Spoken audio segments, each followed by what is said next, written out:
Right. Am I on? Is this thing listening? All right, I'll go ahead and go.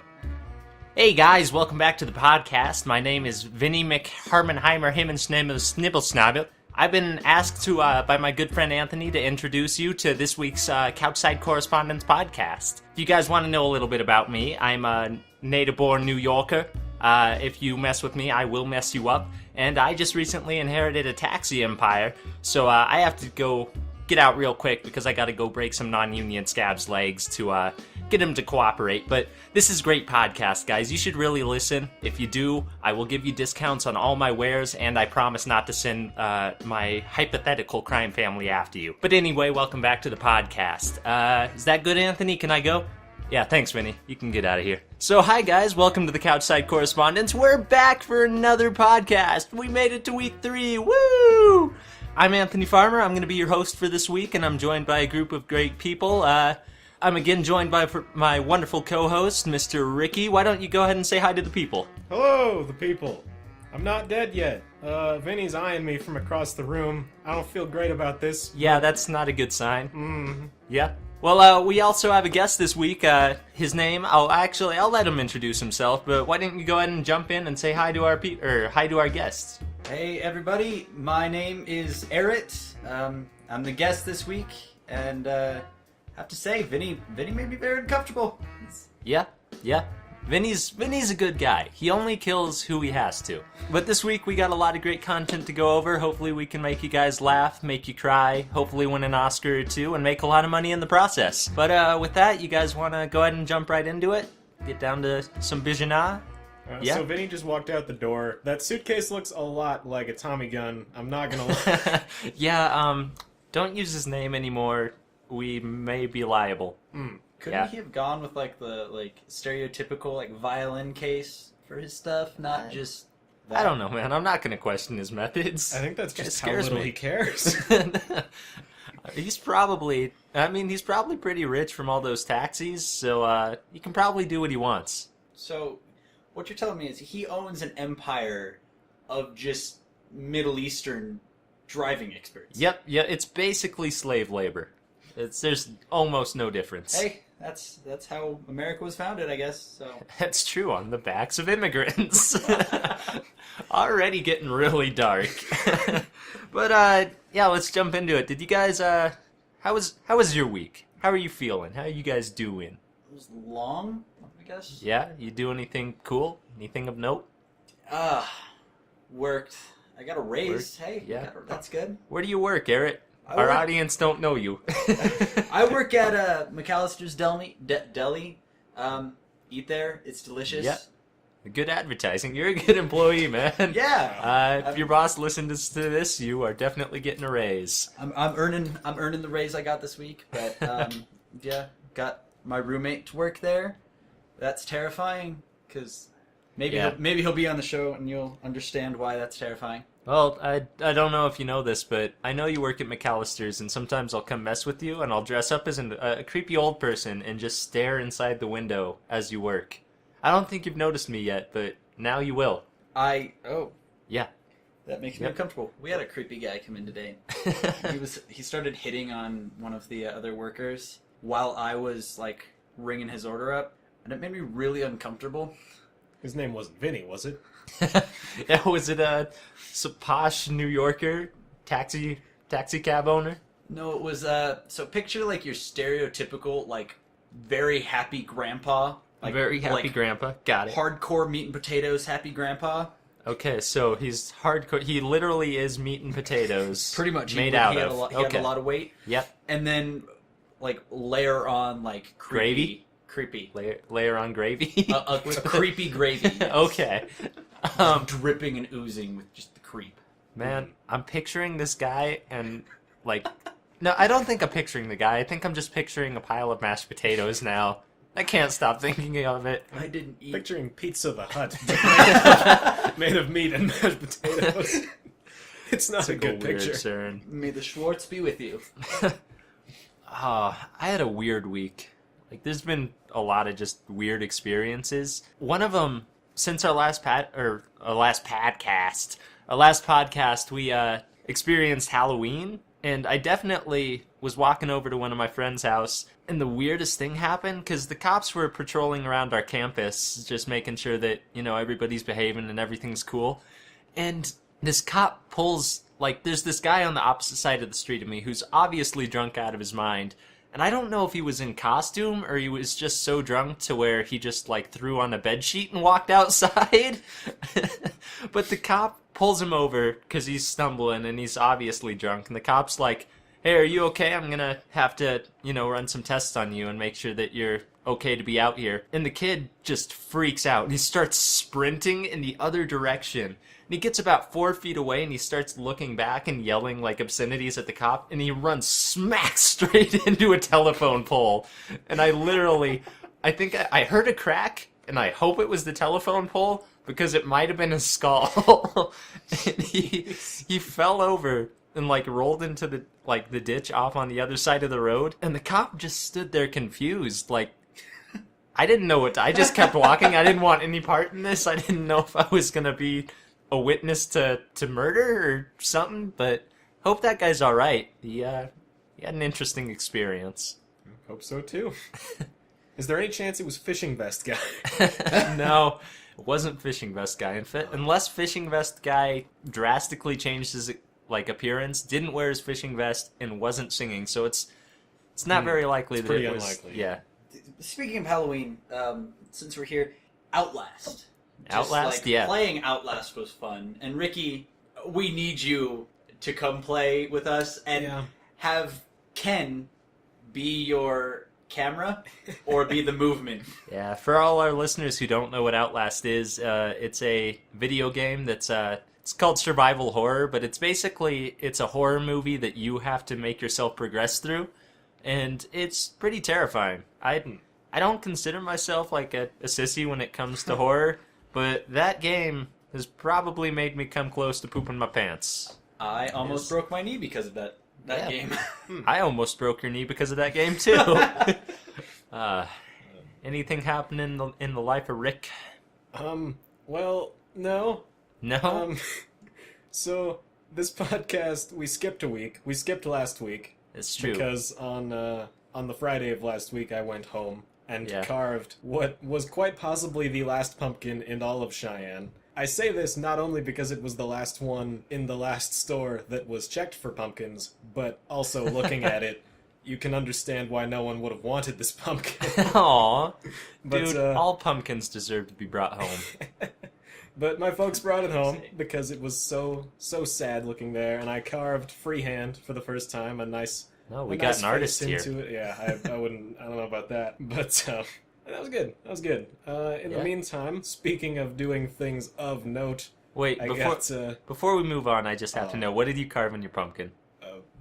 It's a face. A face? Okay. A face. Like the stereotypical.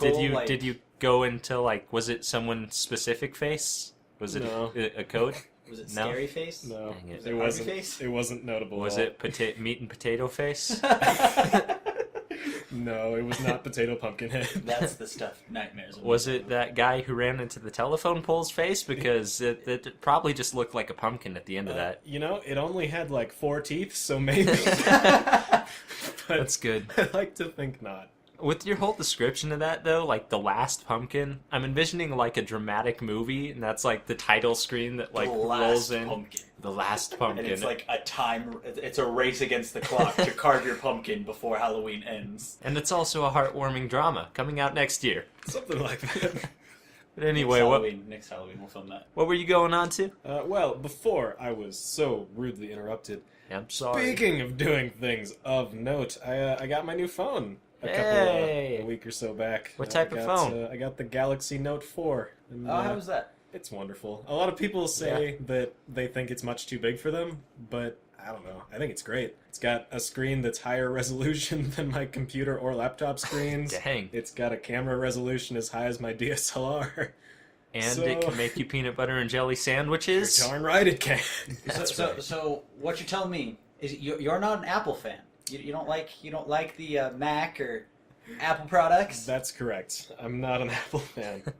Here's the thing. I respect Apple products for what they are. They're nice electronics. They are way too expensive. So what you're saying is you're not going to bend to Apple's will like the iPhone 6? I'm not going to That's bend perfect. to Apple's will. But yeah, new phone's great. The funny thing with the new phone, so my dad, because I'm on my dad's phone plan, Verizon sent it to him because there's no Verizon store in Laramie that can accept packages. They don't have the Amazon drone technology yet. They haven't got that just yet. They're working on it, I'm sure. But it's the end of the world. Skynet's coming. They sent it to him. He USPS'd it to me because living in these apartments, I have a box instead of like a street address. USPS failed to deliver it. They did not leave a slip. They did not tell me why they couldn't deliver it, but they failed. The second day after they left a slip, informing me that this package, which was sent explicitly no signature required, required a signature in order to put it behind this locked box for me to collect. I'm going to need you to sign this. No, I don't, sir. Yes, you do. You do not want to challenge the United States Postal Service. We are powerful people. So I signed the failed delivery slip, as you do with USPS, or so I've gathered. I'm not sure. They're very cryptic, and left it in the box for them to collect the next day and hopefully drop off my package. They didn't bring it the next day. They stopped trying. I'm imagining they like burned your signature slip just to spite you. But inevitably picked that up from the post office. I was not a happy camper that day, but new phone's great, so that's nice. Speaking of packages being delivered, in my apartment complex, we have a lot of FedEx deliveries by this one FedEx guy who's really fit and has to be really fit because he just sprints around the complex, and if you have a package, he'll just throw it at your door while he's running. Like, I've watched him just lob packages into screen doors. I just imagine this dude doesn't even drive a truck. He's just like, he's the most like athletic dude you've ever seen, like busting out of his FedEx uniform, and he's just sprinting along the highway, like carrying a pack of FedEx packages on his back. He doesn't look like the police officer in Cloudy with a Chance of Meatballs. Yeah, but Mr. he is T. black. Oh, nice. Like, that's one good thing to know about it. That breaks my illusion. I was thinking that maybe this was actually Healy's guy, who was skating around the apartment complex in his Heelys, his signature messenger bag just full to bursting with packages. Until his Achilles tendon just gives out and he falls over and dies in the pit in the road. He'd get up, though. I never had Heelys. True. Never had Heelys. Never had Heelys. That's probably a good thing. They were pretty dangerous. I definitely had the prototype of Heelys. So instead of one big wheel in the back of the heel that you would just scoot around on, it had like two tiny wheels that folded into the sole of your shoe. Did you have to click your heels together to get them out? Well, that was even before. That was a feature added after the generation I got. In mine, you had to just flick them out of the bottom of your shoe manually with your finger. And there was a couple of times where I really pinched my finger really badly, because I'm pretty sure the springs in those things could have taken off a kid's finger. But anyway, you would flick out the little wheels in your shoes and go skating around. And they were such tiny wheels to fit in the sole of your shoes that it was really unstable and hard to skate on anything. But the worst part is, while you were skating, sometimes the wheels would pop back into your shoes and you'd go skidding along the concrete, and then you would trip and your face would go skidding along the concrete until you stopped. So what you're saying is the designer of those was not smart enough to think, we need to make these so that while you're going forward, they're not folding in. You know what I think? I think the designer of those shoes was secretly also an insurance salesman. And he was just like, okay, guys, don't sell any insurance, and a bunch of kids are going to royally mess themselves up, and then we can charge a ton for insurance. And it was all a big, elaborate business plan. I did have Heelys, actually. I had Heelys as long as I could until I reached the size that they no longer made Heelys for feet as huge as my Sasquatch feet any longer. And I did well enough with them. Interestingly enough, I never had any problems falling down with my Heelys. I had far more problems, well, only one of note, but still more than none, with my rollerblades. I was big into rollerblading when I was a kid. What was your problem? So I went to elementary school in Thousand Oaks, California, where we said I was from on the first podcast. Yay. And it rained quite a bit in Thousand Oaks, so we had these big old rain gutters on my elementary school. And at one point I decided, I'm pretty sure that the metal bits of this grate are close enough together that I can just skate long ways over. Were you gonna do a sweet grind in your rain gutters? Were you gonna do an ollie on your roller skates? Because that would be super swick. No, I think the plan was just to go over the grate, but let me tell you, didn't go quite as well as I had hoped.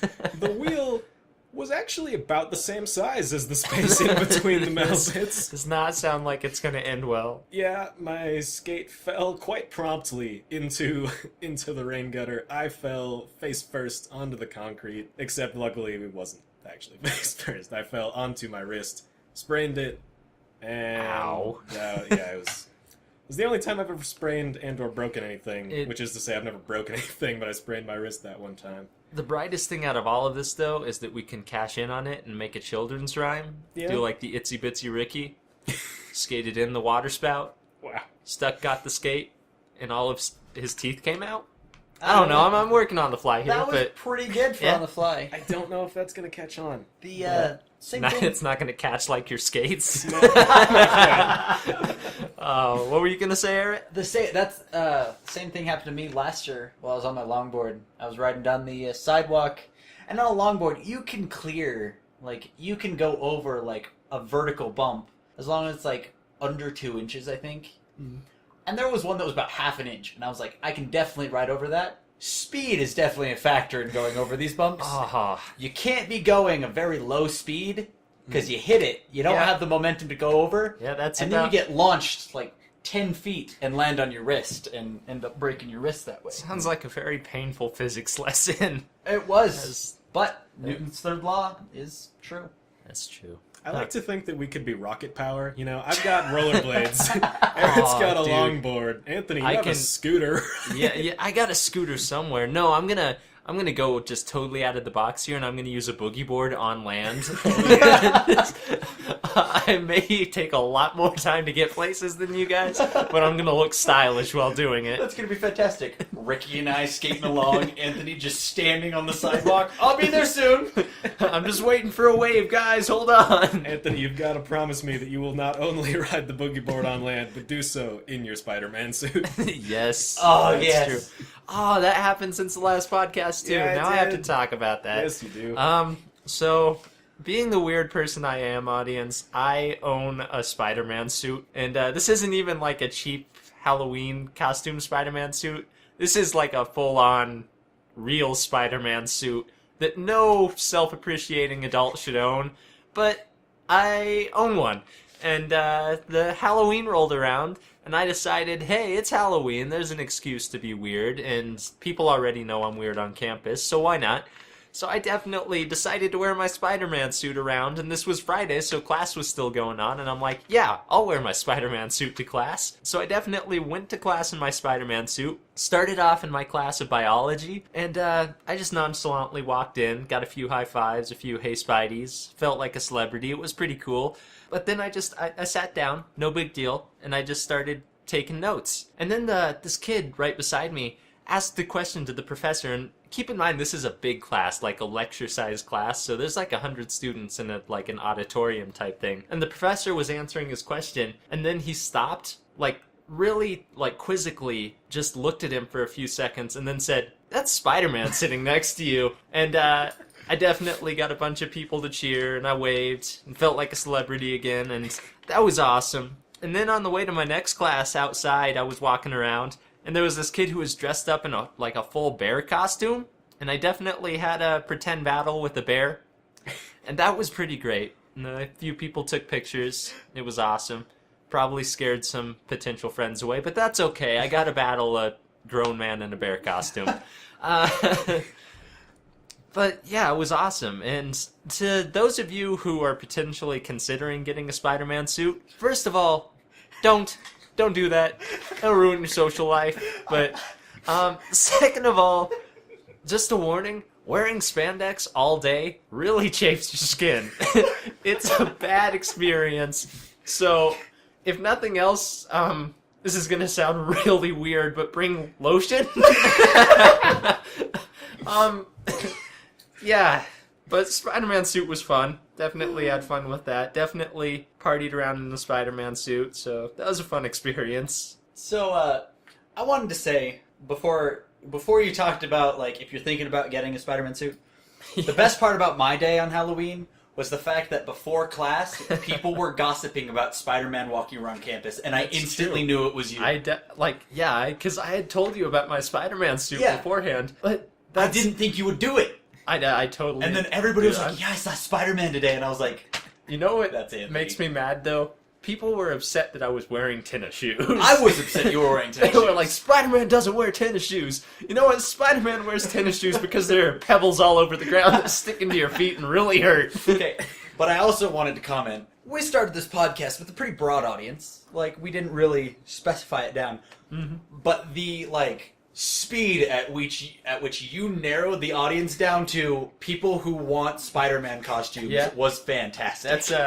That's a really narrow margin there. I don't know, maybe like everybody secretly wants a Spider-Man suit, and I'm just the only one brave enough to spandex up. We went from like 7 million people to maybe like 300 in the span of 2 seconds. Hey, That's dude, just fantastic. I know you're new here, but 7 million's pretty optimistic. 7 million people.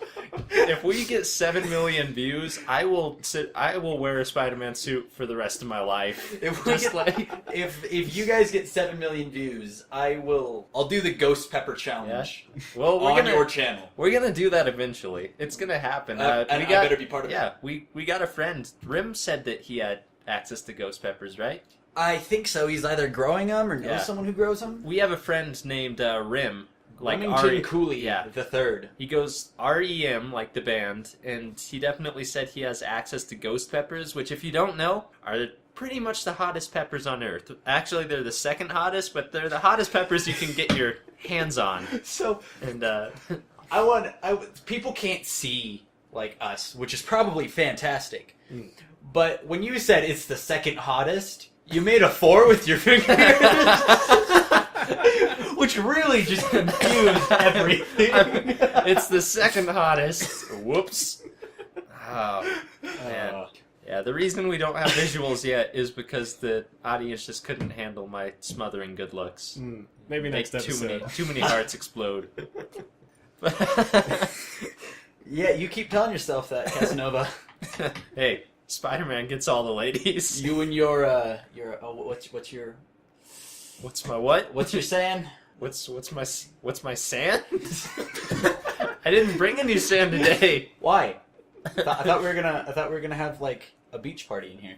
Eric, this is Wyoming. We're as far away from a beach as you can get. No, we're only about an hour and a half. Well, at least to Alcova. Well, yeah, I guess that's true. I mean, technically, there's a beach in Cheyenne in the Sloan's Lake that's like just a sad little trench that we dug out and filled with murky pond water. So, but real beaches are a rarity. No, but what is it that you said? You haven't used it yet. Your word, the word of the day. I remember, but I don't remember.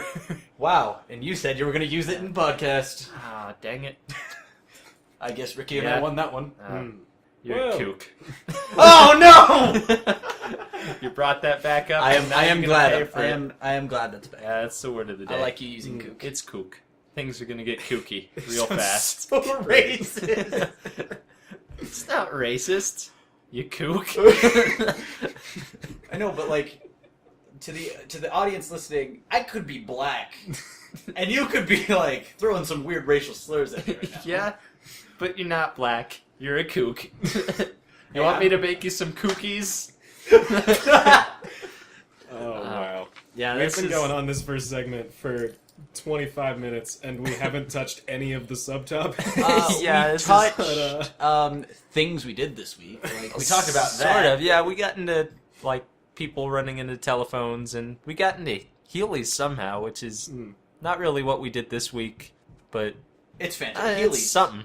They're Heelys. Anyway, there's one thing that's going around in the news that I did want to touch upon that I don't know if you guys have seen. Amazon just came out with a commercial recently for what they're calling their Echo device, or Amazon Echo. I haven't seen that. And what it is it's essentially, you guys know Siri from Apple, the like automated assistant? Sure. Yeah. So what it is it's a cylinder that Amazon's going to put out that's essentially like Siri. It's a computer program that can interact with you and like it links to the cloud to try to answer your questions and like interact with your family and keep track of your shopping list. And yeah, you're gonna see how this could get really bad really fast, because I imagine, like, in the commercial, it's all shiny and clean, and, like, kids are asking, like, hey, Echo, and you can name your device. The people in the commercial that I watched named their Echo Amanda, I think it was. So they're like, Amanda, what is blah, blah, blah, or how high is Mount Everest? And in the commercial, obviously, it's like, Mount Everest is blah, blah, blah feet. And that's all well and good, but I imagine, like, this thing being able to learn and form its own personality. So I'm just imagining... Look it up yourself. Yeah, just like, Amanda, what's the height of Mount Everest? Well, why don't you go find out? Educate yourself. So, like, it's Google, but it's if Google was your creepy, overly attached ex-girlfriend. It's like if Google was that guy that came in to visit you at McAllister's. That's essentially what it is. Google, okay, so Echo is Google's meat and potatoes man. Meat and potatoes cylinder. I just imagine the cylinder, you opening it up to like refill the batteries, and it's just filled with meat and potatoes, and you're like, what is this? Its power, it runs on the power of meat and potatoes. It's Echo the Hut. Yeah, I hadn't seen that in the news, but it reminds me of iRobot, because that's kind of what it started out with. Like, hey, like, these robots are here to help you. Now they're killing you. Yeah, like the one that's like in the like kitchen chopping cucumbers, helping out that old lady. Like, oh, you're so helpful, thank you, robot. And then you realize that you gave a robot who's able to form sentient thoughts a knife, and that doesn't end well for old lady. But no, she could be like martial arts old woman. That's true. That's true. I mean, I like to imagine that all old people are secretly like just putting on a charade and like just acting like impaired, walking around with their canes and sort of hobbling. And then like secretly, I just like to imagine the situation that once you hit a certain age, you've attained this level of like mental awareness that you need to join the secret order of like old people assassin spies, and they go around and like protect the world. But then their cover is that they just, like, are sitting around in a nursing home eating canned corn, or not even canned corn, just, like, corn syrup. Okay, corn syrup. Yes, that's what old diabetes, people, right? Diabetes right there. All right, Betsy, we're gonna hook you up to the IV. It's nothing but corn syrup. Okay, so I used to work at an old person's home. Yeah. And there was actually this resident called Betsy. Mm-hmm. That's what all old women are called at one point in their life. No, but this is perfect. You guys will love this. I was walking through a memory care division once, which is obvious for people with bad memories. Mm-hmm. And she walks up to me. Wait, what did he say? Memory care? Got you had me there. You guys are the worst. Betsy stopped me in the middle of the hall and wouldn't let me pass her. And with a straight face, she was completely serious. She asked me if she could spank me. Well, did you let her? No! My buns of steel would destroy her. Yeah, what about the customer is always right, Eric? I'm not letting a 93-year-old woman spank me. She's got to get all that energy from the corn syrup out somehow. Oh, that took a weird turn. That did. Okay, then. That was interesting. Well.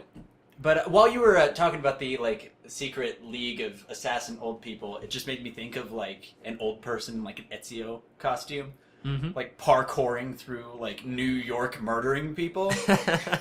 Yeah, I imagine that's how it works. Speaking of Assassin's Creed, have you guys seen the new Unity trailer? Yeah. Well, and I'll just tune in case there's any audience that doesn't know what we're talking about. Assassin's Creed is a video game franchise that's about like this secret stealth order it's really complex, and it's actually really cool, and I have to admit my bias because I am probably one of the biggest Assassin's Creed fans you will ever find. But with that in regards, of course I've seen the new Assassin's Creed Unity trailer. So the one where it's like he's running from the desynchronization, which that's too difficult. Yeah, it's a video game element.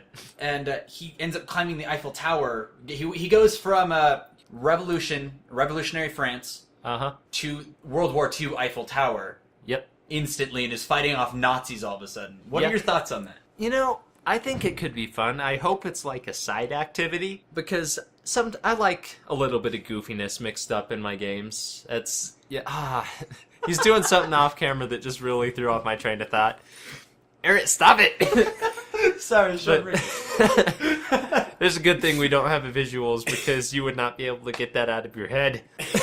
But anyways, I like a little bit of goofiness mixed up in my video games. It's really fun to have those side activities that are just sort of out there from the rest of the game.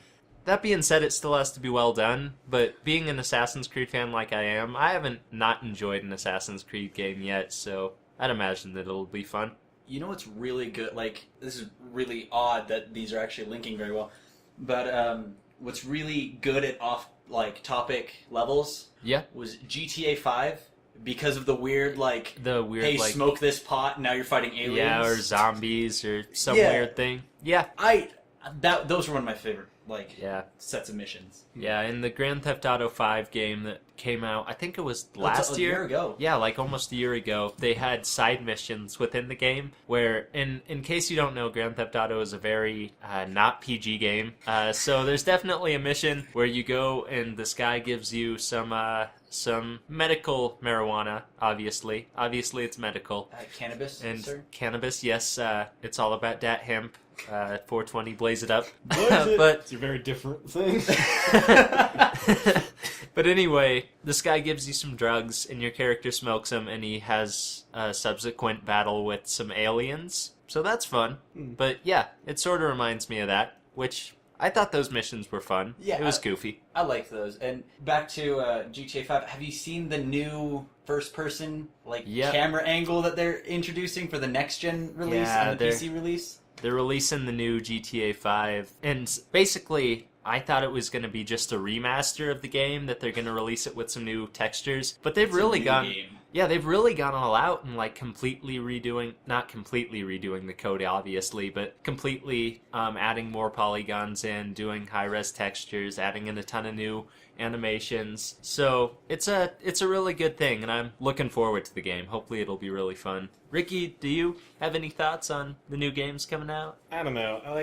GTA 5 I played. It was the first Grand Theft Auto game that I actually really got into. I think I'd played GTA 3, I think it was, at a friend's house. Going old school. For a couple of hours one time, but I'd never actually owned one until this one. And I actually owned Saints Row 3 before I ever played much GTA. Yeah, another gangster game. So I couldn't not sort of tie them together. I don't know. GTA 5 was cool. I thought the story took itself a little bit too seriously sometimes, but I could see that. Then again, I was coming from Saints Row 3, which which does not consider itself very serious at all. But yeah, I don't know. See, the thing is, GTA 5, I probably won't be buying one of the new versions because I played it on Xbox 360, and I'm not a console gamer regularly. So, yeah. I don't know. You guys, by which I mean you and I assume Eric and a few other people, he's gonna probably get it. Are gonna get it on Xbox One, which I don't have because of PC Master Race, and I don't think I think it will be the best experience on PC, hands down. Yeah. But I don't think it's an experience that I'll be willing to pay $60 just to do it alone by myself. Well, and hopefully our group of friends will eventually be getting gaming computers that can handle running high-level games on their computers, and then I'd be willing to even buy it again on PC. Glorious. And that'd be pretty fun, but really the only reason I'm getting it on the Xbox is because I know I'll have people to play the multiplayer with, so that'll be good. I understand. Console's holding you hostage all this time. So, that's true. It's true. They got me. They got me real good. But I just thought I'd let the audience know that Vinny definitely just snuck back in and chloroformed Eric, and we don't know where he's taking him, but it's pretty scary. Vinny definitely insisted on doing the intro, and I don't want to upset that guy, because he's pretty scary. But, looks like Vinny's letting Eric back into the room. That's good. How was your experience, sir? I don't want to talk about it. I'd imagine that. Were there watermelons involved? I didn't know those could fit places that they were fitting. Yeah, stuff those watermelons in the Walmart bags. Yeah. That's right? Yeah, a Walmart bag didn't seem like it could handle it, but oddly enough it could. Right. Well, I think we should probably give Aaron a little break to recuperate from that. Yeah. So we'll take a break here, and we'll get right back to you guys. Hopefully Vinny doesn't kill us all in that meantime. But we'll be right back.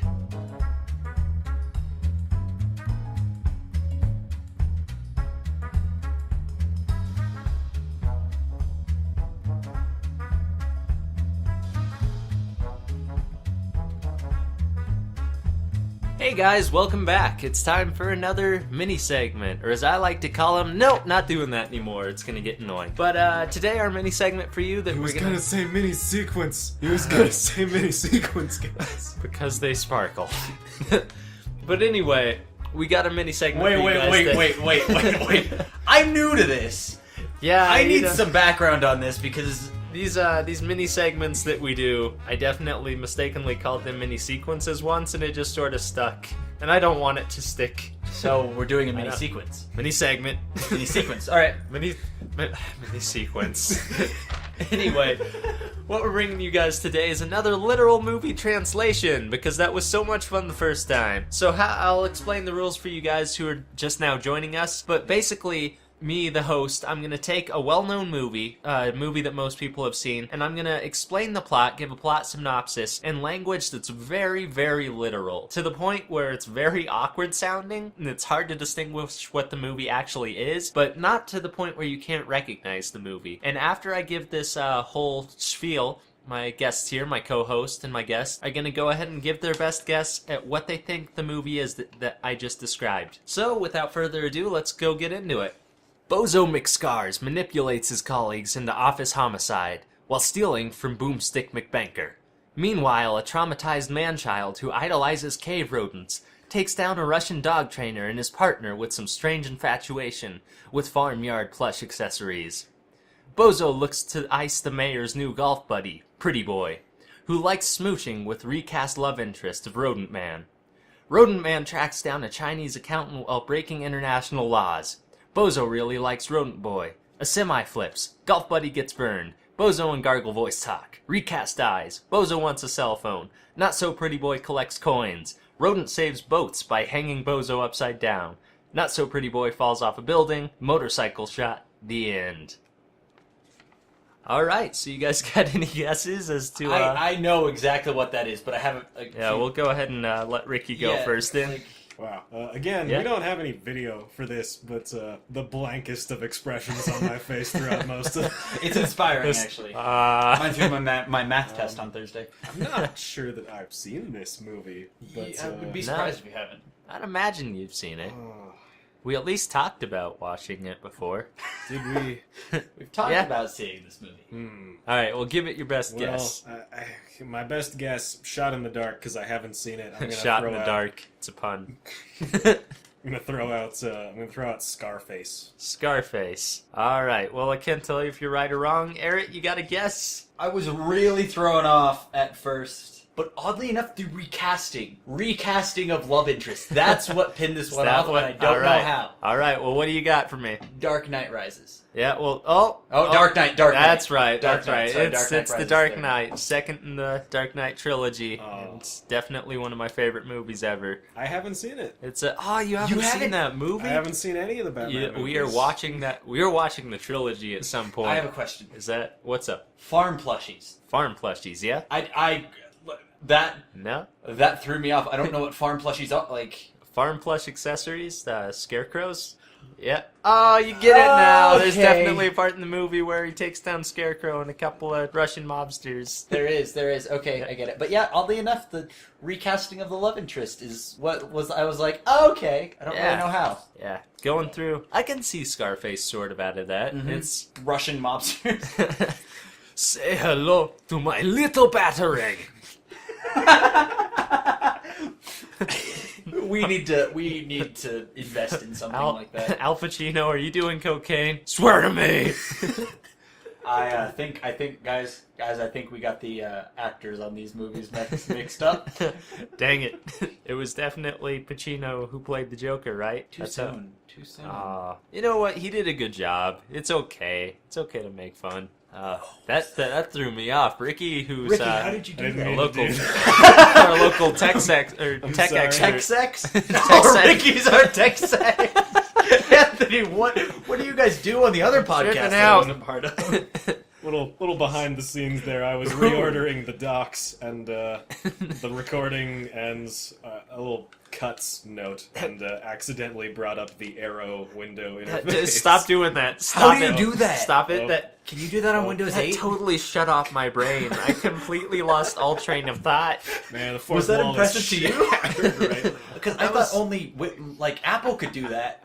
But you don't like Apple. We already covered that. Ricky, are you secretly Batman? Is I- that why you haven't seen The Dark Knight? Because that's a movie. You about are the Dark you? Knight. It makes so much sense. Lucius, boy. I need into the network. The pumpkin was obviously Scarecrow. Yeah, Batman and Spider-Man team up. Woo! I like to think of myself as more of the Alfred to the Batman. If we were the Dark Knight Rises, I would be more like Alfred and Anthony. Anthony here would be the Batman. Yes. And then I And then would be Aaron. Robin because Definitely. Dick Tracy Dick Tracy. Dick Tracy and Robin. That would be fantastic. Dick what was Dick his name? Tracy. Dick Tracy. Dick Cheney. Dick Cheney as Robin. Yeah, Batman just goes around shooting his friends in the face. Aw. Batman, it's the Joker. Boom. I thought he was a deer. Oh, that's dark. I think that's darker than horrible. the actual plot of The Dark Knight. That's darker than what actually ever happened. The Darker Knight, Vice President Edition. Oh. Okay. Oh, Well, that was a lot of fun, but that was a little too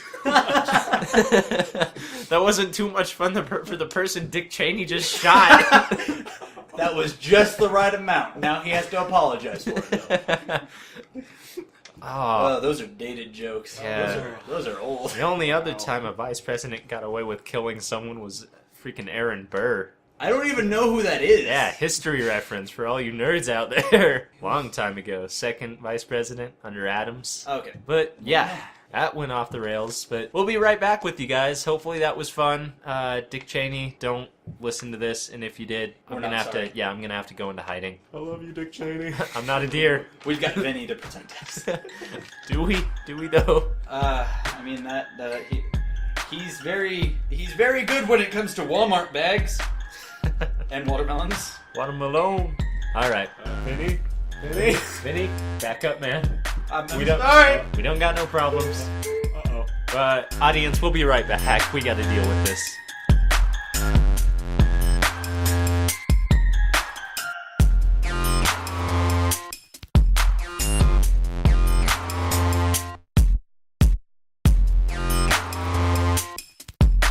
Welcome back, everybody. We definitely just had some dealings with Vinny. May or may not have gone very well. Eric may be sort of dead right now, but we just, we got a defibrillator standing by. Ricky's Clear. giving him a... Oh, dude! Okay, I think he's back. Sorry about that. All right. Well, not to dwell on what just happened, but speaking of GTA, before we got into that whole debacle, do you guys like just crime in general in the media? Just to You guys yeah, like do you like crime? I have to ask because I am Spider-Man. And Do you like when your Elijah. house is burglarized? Is that just like That sounds- I wanted to redecorate? That sounds like the beginning to a really bad law commercial. Do you like crime? Do you... Well, we don't. No, it's like a public defender. Do you like crime? Do you commit crime often? Are you maybe in trouble for this? Call I our can help number. I deal Well, with all in of the- Batman's enemies. I wouldn't go so far as to say that I like crime. Remember, this is on the record. I consider myself a pretty moral person, but as it goes, one of my favorite movies of all time. I don't know if both of you have heard Yeah. of this movie, but I probably have. I think my favorite movie of all time has to be The Italian Job. Oh, Yes. good movie. Not the old one. I know it's heresy in some Yeah. circles, Oh, but I like the no. recent one. Yeah, I do too. Mark Wahlberg. Yeah, absolutely. Serious, Mark Marky Wahlberg. Mark. It's one of my favorite movies of all time. And the basic gist of it, I'll try not to spoil too many things, is this group of just the best thieves in the world, they're all great at their jobs, steals a safe from the Italian mafia, and one of the group goes rogue and takes all of the money for himself. And the rest of the movie is all about hunting him down and getting it back for everyone and getting vengeance because he kills one of the other ones. Yeah. But, Oh man, Snape kills Dumbledore. Oh, you're the worst. Come on, it's Half-Life 4. 3. Half-Life 4. Half-Life 4 confirmed. Just skip Half-Life 3, Half-Life 4. It'll probably happen. Gaben kills Steve Jobs. Yeah, that got weird fast. Seth Green's in that movie. Yeah. As the original, quote-unquote original, creator of Napster. Yeah. His roommate just I stole it. remember that. I remember. Oh, Jason Statham's in it? Mm-hmm. Has Good a actor. great Good driving actor. scene. Like, Absolutely. great car chase. In most He's of the his best. movies, he's got a great driving scene. Okay, to be fair. let's just- like all of Jason Statham's movies are essentially the same thing, but that's completely okay because he nails that character every time. Jason Statham playing Jason Statham in Jason Jason Statham number 3. This time, he's wearing a suit. Jason Statham. With Morgan Freeman. I've never been great with actors, but come to think of it, that movie really did have a star-spangled cat. Because Catherine, what's her name? I just had her name. It's I think I know who you're talking about, but Catherine. Catherine. Charlize Theron. yeah, that's She's it. the girl. That's a good-looking woman. You're a good-looking woman. I know I am. Wow. My eyes are up here. Yeah, for those of you who don't know, Anthony is really a female. It's just Spider Girl. that's why everyone was happy about her wearing the Spider-Man suit. Let's not get weird. This might get edited This out. is already getting weird. But yeah, there was a. I can't think of the crime movie. While you were talking about the Italian Job, it has. Yeah, he's snapping. It's Ugh. almost there. I think he Oceans? just pooped. Is it Ocean? No, it's not Oceans. It has Ryan Gosling in it. Ryan Gosling. Yeah. He's kind of a side character. Josh Brolin's the main character, and it's like Josh Brolin. it's in the 40s because I think it's after World War II. Is it American Gangster? American Public Enemies? No, that was with Johnny No, Depp. that's a good one too. It's- American Hustle? Is it American Hustle? No, I know what you're talking about. because they're like but it's a police force, and then they're like, you know what? We can't do this within the law. You guys are cops. Gather a team. You're outside the law it's now. got Emma Stone in it, right? Yeah, and Sean Penn, I what- think, is the bad guy. What was that? idea what they're talking about. I can't remember the name of the movie. That's my favorite crime movie. But yeah, that was a pretty good one. Great answer. It's my favorite, but I don't know the name. Mine's sort of obscure, but I really, really enjoy it. And it's a movie called Inside Man. Yeah, Inside Man. Maybe it's Inside Job. I can't remember the title of it. But you and I are terrible at this I game. know, but it's basically, and I'll try not to give any spoilers, but it's this really elaborate heist movie where this group goes in, and it's sort of like they're justified bank robbers. It's revealed that they're sort of like robbing for righteous reasons and taking down this nasty corporation. But it essentially plays out like this high-stakes heist and like this hostage situation, and it's really good. But there's a twist at the end that I won't spoil that just really makes the movie, and you finally understand why it's called Inside Man or Inside Job, whichever one it is. Inside Man, the twist at the end. I was just thinking about another one that's really good. Yeah. Man, That's it. It's Inside Man. Oh, that's got... Our local tech expert, Ricky. Our local tech sex has done this for us. Putting that new phone to good use. Getting your job done. I've heard of that movie, but I've never seen it. It's really good. I would definitely recommend it. While Aaron is trying desperately to think of the movie that he can't remember the name Just gonna Google it. my favorite, perhaps more obscure heist movie, and another one that I almost forgot was even a heist movie, was, have you guys seen Now You See Me? Oh! That's a I was great going to talk movie, about... dude. That's what my mom Was was that- talking about was before I it- got distracted. Good work. It's Jesse Eisenberg in that, right? Yes. Is I honestly don't see why people get Jesse Eisenberg and Michael Cera. Michael Cera. I don't see, they're kind of the same person. They play the same people, but they look completely different. They are the same person. It's just Michael Cera, when he puts on a curly-haired wig, he goes by the name of Jesse Eisenberg. That's what happens. No, Jesse Eisenberg is Michael Cera and Andy Samberg's child. Andy Samberg. Andy Amberg. Oh, man. Imagine how great it would be if Andy Samberg was listening to this. That would just sort of make my day. Andy Samberg, if you're listening, could you just drop a smiley face in the comments or something? You don't even have to use like a username that indicates it's you. If you drop a smiley face and you do something that only Andy Samberg would do, I'll know it's you. What is something only Andy Samberg would do? I can't tell people that because then obviously there would be a forgery, Eric. Yes, because nobody lies on the internet. That's true. Speaking of lying on the internet, as a side note, finally deleted my Facebook page. Feel great about that. Huh. Yeah, Facebook is like sort of a blight on humanity, but it's also a drug, so it's very hard to get off of. Modeled on addiction. I mean, addiction's a powerful marketing tool. Like, have you ever actually gone through and deleted a Facebook account, though, Ricky? I have. I did once. Yeah, it's terrible. It's really hard. They made it easier, at least in my thing. Now all you have to do is like go to account settings, delete, and then you have 14 days to not go on it before it's fully deleted. When I deleted mine, and I actually have one now because I had to get back in to communicate with the high school club, but I deleted it for like 3 years, and going through the initial process, it was like hidden in like some super like advanced settings that was really hard to get to. There. And then once you clicked I would like to delete my account, you would have to enter in like all this information, and then you would have to like go through 3 screens of like, are you sure? Are you completely sure? Why are you getting rid of Facebook? Yeah, and do you want to leave any comments for people who might miss you? These people will miss you. It's like, Facebook, no, turn off. Chris Hardwick said it the best. Facebook is like deleting your Facebook pretty much makes it your like creepy ex who just keeps all the pictures from your relationship. Yep. But back to, sorry I got off on the topic. The movie that I was talking about is called Gangster Squad. Gangster For those of you who Squad, haven't seen it, it is a fantastic movie. Yeah, it's pretty recent, isn't it? Yeah, like it's 2013, 2013. 2013. Huh. Yeah, it's a pretty good movie. What do you think of like, I'm going to get a lot of hate for this, but I just sort of got to speak my mind. A lot of people will bring up The Godfather is one of the greatest movies ever, and like The Godfather 2 is the pinnacle of movie making. I'm not a fan of The Godfather. I've watched it through beginning to end. I want to like it because so many people like it. It doesn't do it for me. It's a boring movie. Hey, you and I will get hate for sort of the same thing. I've never seen either. Yeah. Well, at least I'm not the only one who hasn't. Yes!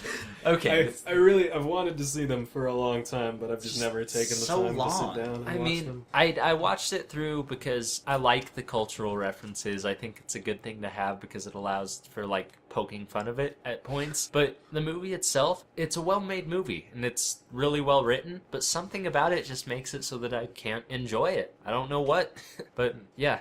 Would you, the Oceans movies, like Oceans 11, do you enjoy those? Have you seen them? I haven't I've seen all of them, and they're pretty much all the same movie. Yeah. But they're good. Like, I enjoy them. Yeah, I mean... They're fun if you just want to watch a good crime movie. Yeah, like, the cast interacting is basically what makes that movie. Guess who else is in that movie? Jason Statham! Oh! Yeah, how many Oceans movies are there? There's 11, 12, and 13, I think. Really? Because I never heard there was a 13. I hear Oceans 11 is... I've actually heard nothing but good things about Oceans 11, and it's really good in the same ways that Italian Job was. Yeah, it's a pretty good movie. I'd recommend Oceans it. 12 is kind of not so great. It's George Clooney's Italian Job. Yeah, it's a popcorn sequel. Okay. It's George Clooney. I don't really know what to make of that. Matt so Damon's in it. I'll Matt Damon is a great actor. Yeah. He's good. They're bringing him back in the new Bourne movie. They're reintroducing him in the Bourne series, which is cool. Yeah, I was kind of looking forward to a fresh Bourne, but... Well, Jeremy Renner's still in it, in the new one. Yeah. I mean, Jeremy Renner did a really good job, and what was the Bourne that just that had Jeremy Renner that just came out? Let's see, it's Bourne Identity, Bourne Supremacy, Bourne Ultimatum. Was it Bourne Legacy? Yeah, that was it. I enjoyed that. I liked it. It was good. Still have yet to see it, and I want to see it. I'm a fan of those movies. I don't think it was good as the original trilogy, but I don't think that's any fault of Jeremy Renner. Yeah, Jeremy Renner. I think it just wasn't as strong of a script. Jeremy, I don't know if you guys ever saw this, but it won a lot of awards. Jeremy Renner, it's the first movie I ever saw him in. It was the movie about the bomb squad. I'm not sure if I've seen that. Oh, it's fantastic. I can't think of the name, but... Does Jeremy Renner play a bomb squad robot that has to choose between red or the blue wire, but secretly he's developed consciousness, and he's fallen in love with another bomb squad robot who hasn't developed consciousness, so it can never love him back? Is that what the movie does? No, it's not WALL-E if WALL-E were a bomb squad robot. Dang it. I love that cockroach buddy. That's amazing. WALL-E is essentially... WALL-E is a robot that falls in love with another robot and goes into space to follow that robot that he loves and accidentally saves mankind. It's essentially... incredible. WALL-E is the best example of right place at the right time, or wrong place at the right time. Yeah. One of the combinations of that saying. Like, would you consider WALL-E a crime movie? Because technically it's a pretty big crime that BP organization, it's not BP, but I just like calling it BP. By and large, that's what Walmart. It is. Yep. But that's a pretty big crime against humanity. That could be considered a crime movie, right? By and large, is it America? Yeah, that's nope. Not gonna do that. But anyway, no, not gonna do it. You were bringing up, Ricky, Saints Row, which is another video game when we were talking about Grand Theft Auto. You want to talk a little bit about that series? I'm not sure if I do. No. Talk about that series. So, Anthony here liked... That's gonna get cut. Liked Saints Row 1 and 2. I didn't get into the series until Saints Row 3, so all it ever was to me was this wacky, quite profane... game that I could play with one of my good friends from high school and just go on a rampage whenever we felt like it. Go ham. So basically in the game you played the more or less all-powerful boss of this crime organization called the Saints. And Anthony, how does that compare to the first couple of games? Yeah, it definitely started out as a Grand Theft Auto clone where you were just this normal guy on the street who got pulled into this gang called the Saints, and you definitely just did normal gang activities. You did gang activities to help bring the Saints up to prominence in the city of Stillwater, and it was pretty fun. And I actually really enjoyed the series because it had a serious story and then just wacky side missions. So it had that perfect mix of this is a serious drama that you can get into and get invested in the characters and care about, but it also had the fun aspect on the side, that sort of video game-ness. That was really good. And then Saints Row 2 was even better, and it was really good, and it ramped up the wackiness on the side. Great. And then Saints Row 3 came out, and they, some reason, decided to make the story wacky, and they completely they ruined it. I like the game, I like playing the game, they ruined the story. And that made me very angry. As a for instance, and this is hardly a spoiler because you can't spoil a game like Saints Row 3. There is no story, go ahead. But, so... You were talking about just regular gang activities in Saints Row 1 and 2. As a for instance, the climax of Saints Row 3, you definitely bring down an Avengers-style helicarrier. Yep. And you fight a mecha, mech warrior. Yeah, bit of a ramp up. Just a bit. And then Saints Row 4, you're president of the Earth and invaded by aliens. Yep, you're a superhero and... You get to choose between curing cancer or solving world hunger, and for some reason you can't do both. Yeah, I know I'm in the minority of, well, I'm hardly a games critic, but of reviewers, I suppose, but I thought Saints Row 4 went a little too far. I thought Saints Row 3 had a good balance of sort of... I don't know that Saints Row 4 really did that well. I mean, I have this issue with open world games, except for GTA 5. GTA 5 broke it, but you kind of beat the game... if you beat the story, there's not really much point to doing it. I mean, there are all these side missions, but I get caught up in the fact, infamous Second Son. I know people love that game. The world feels sort of empty. Yeah, it's I don't want to just go around and do all these mindless tasks, and that's why I like GTA 5. Because the story wasn't just, focused on gang work. You had 3 different stories to go off of, and I really enjoyed and then all of the side activities in Grand Theft Auto 5 linked into the characters that you were playing as, so it felt substantial. And then sometimes you just switch to Trevor, and he'd be wearing a dress, drunk in front of a train, and you're like, okay, Trevor. But I really...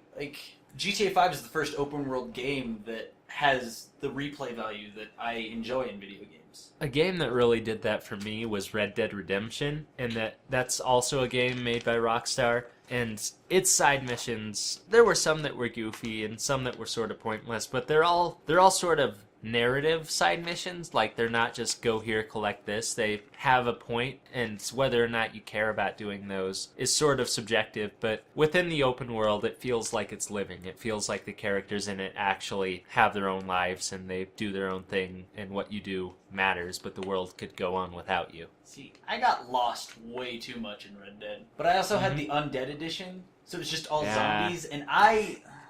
Like, going town to town and not being able to do much just because you have to free the town of hundreds of zombies. Yeah, I would definitely recommend just the normal game over the zombie edition. The zombie edition is a fun add-on, but the normal game just itself is much better.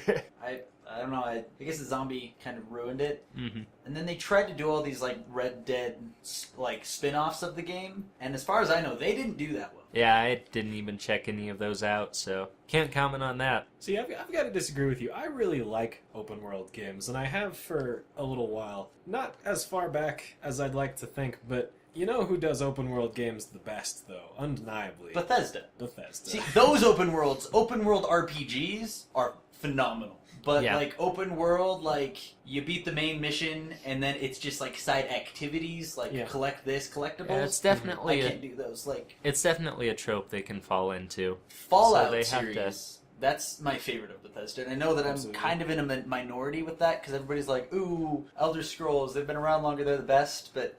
I'm a Fallout kid. Yeah, I gotta agree with you. Fallout 3 is absolutely in my top 5 all time.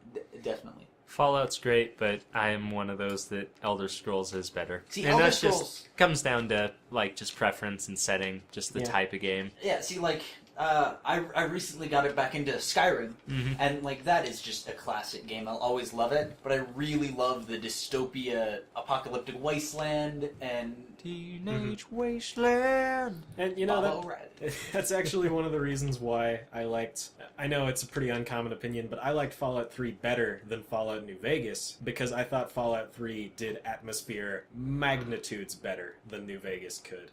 All right. So here's kind of a funny thing. Out of the two, I've only beaten New Vegas just because Fallout 3's like surroundings and atmosphere were distracting. Like I would just kind of wander off and do my own stuff. Yeah. New Vegas was just like, I want to do this. I want to own Las Vegas, and then I beat the game, and I was like, that actually wasn't worth it. For sure. That's bad enough. Well, you guys want to break? Come back. A little bit of fun. A little bit of fun. A little bit of fun. You remind me of like Stewie talking to Brian. You gonna go write a chapter? You wanna finish the book you've been working on? Go to a mini segment? You wanna maybe do that? Mini sequence. Mini sequence. It's not segment. It's sequence. Dang it, Aaron! Sparkle. Aaron, I'm gonna kill you! You sounded like a glam band singer. Aaron, I'm gonna kill you! Yeah! Oh, we're gonna get noise complaints. Nah, we're gonna get noise thank yous.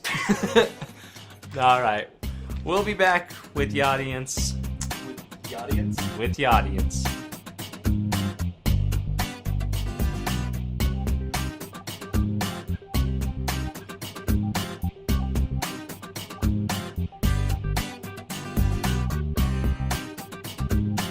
Welcome back, everybody.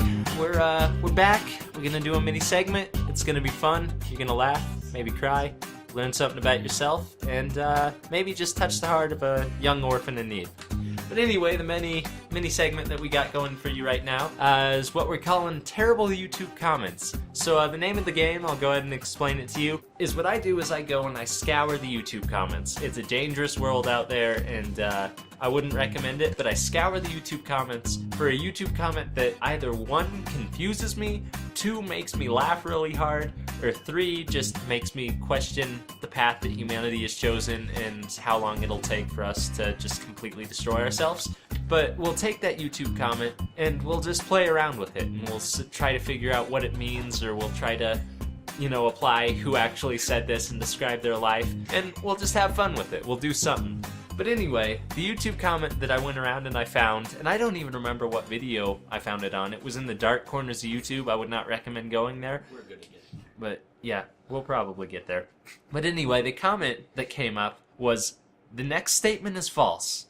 The next statement is true. The two previous statements are false.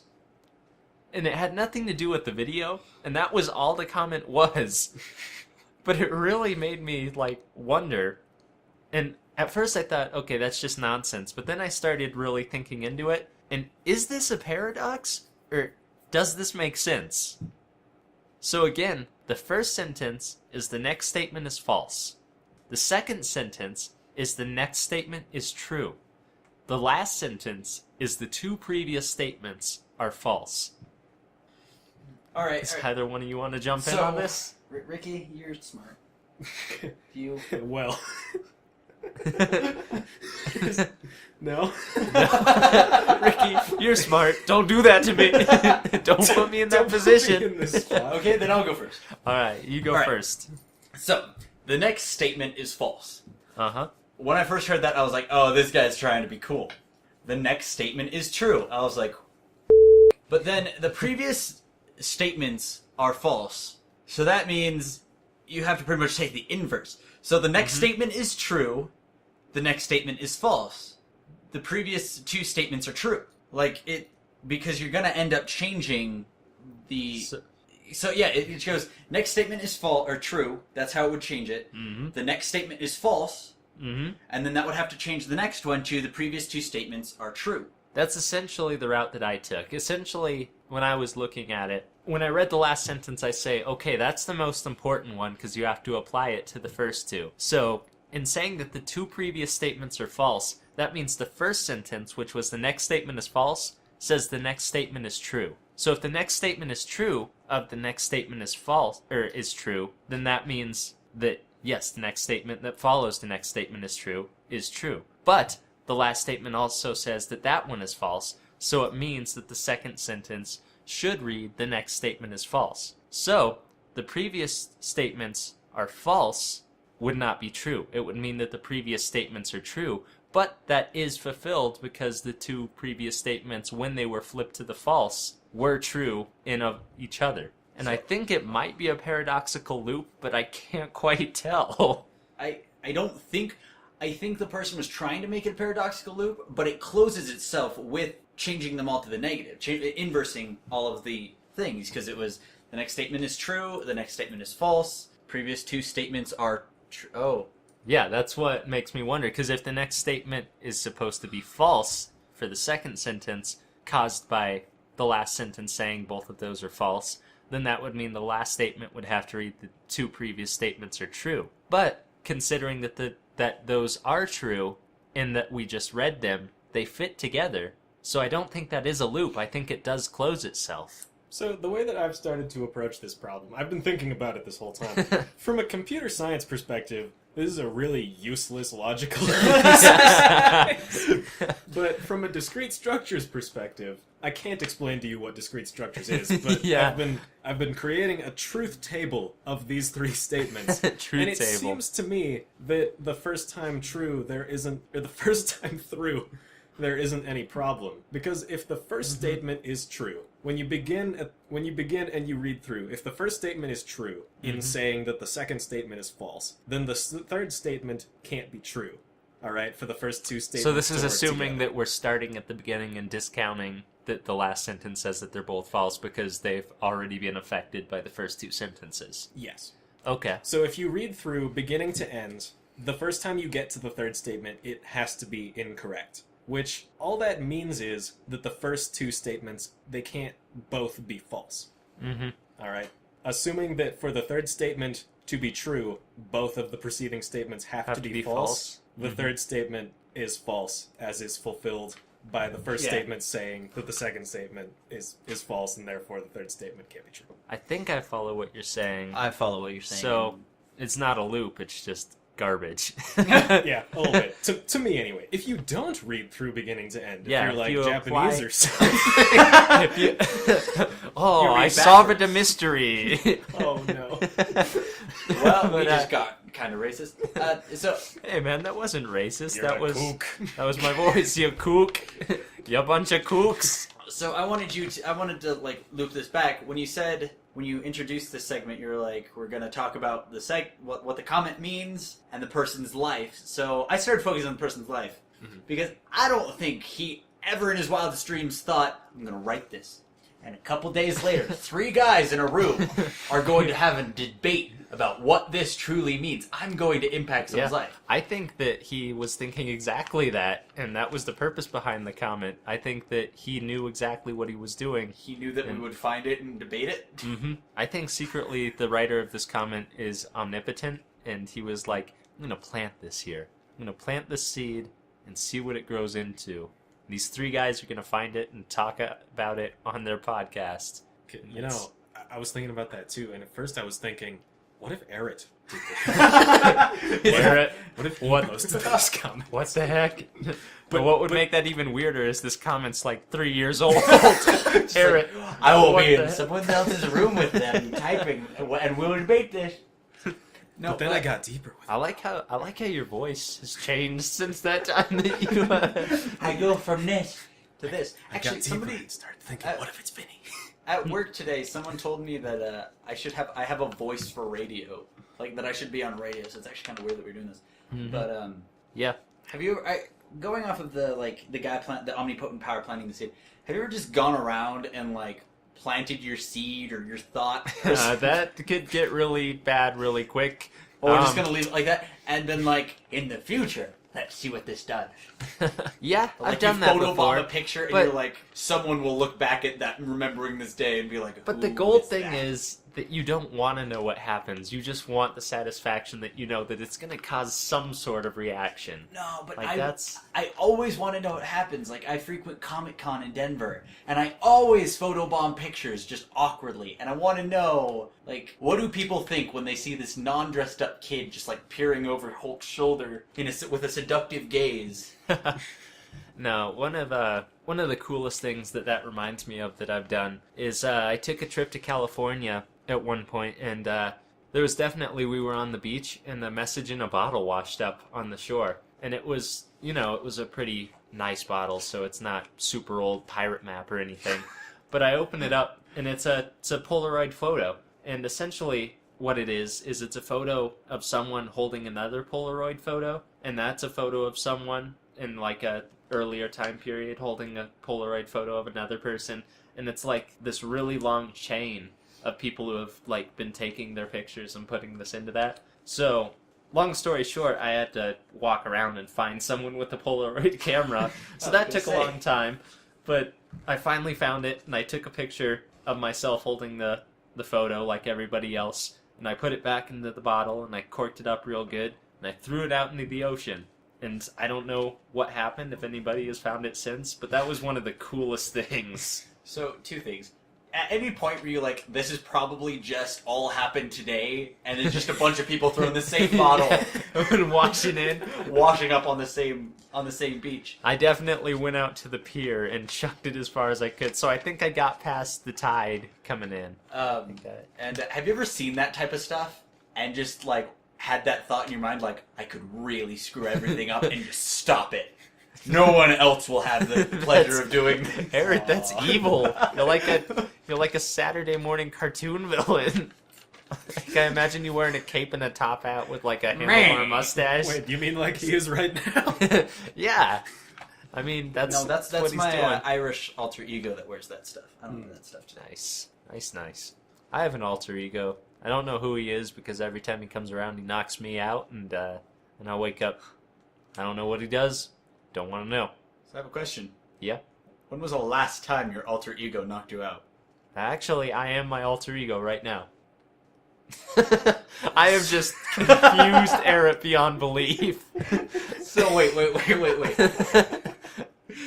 Either your alter ego's no different than you normally are, or I've only dealt with your alter ego.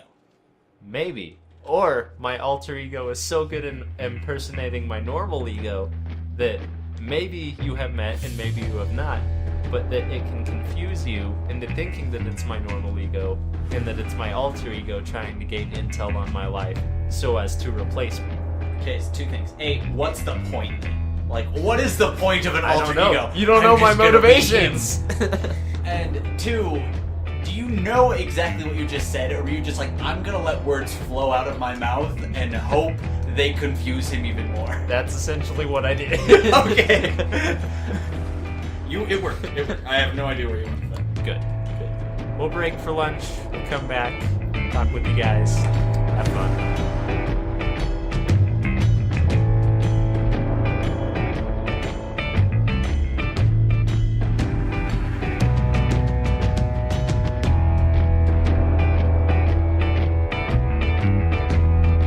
Welcome back to the podcast. We've been sitting here waiting for you all this time, and I know that you just came back from a cut, so you don't think we've been waiting for a long time, but we've been waiting for quite a while. You're pretty late, and it's disappointing me. Pick it up, audience. Come on. 20 seconds.